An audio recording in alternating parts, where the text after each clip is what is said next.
Victor had always known that his younger brother Alexei was something of a risk-taker.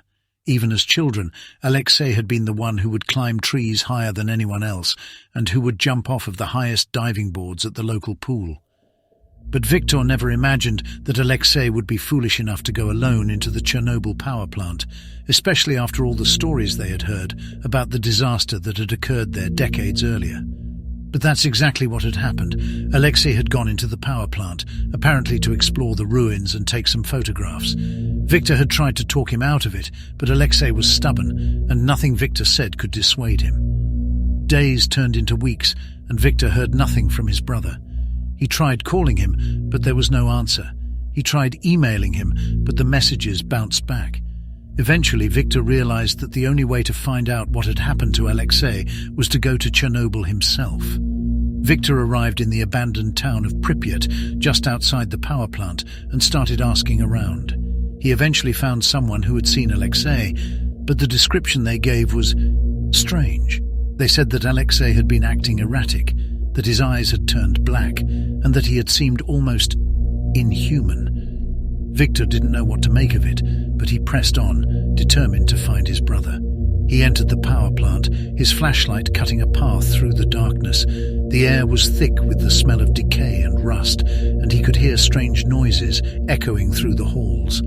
As he walked deeper into the plant, he saw something that made his blood run cold. It was Alexei. But he looked different.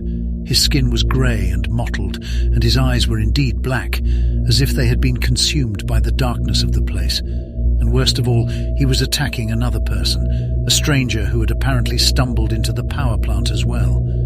Victor didn't hesitate. He charged towards his brother, screaming his name.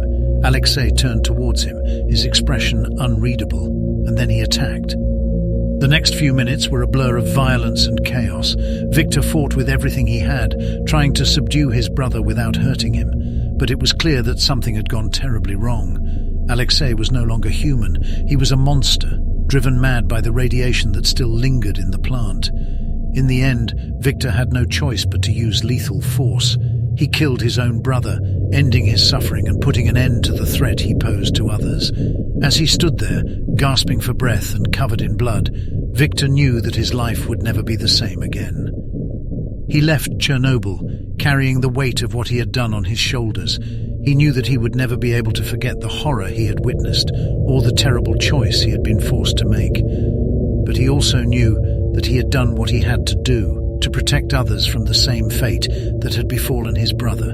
And in the end, that was all that mattered.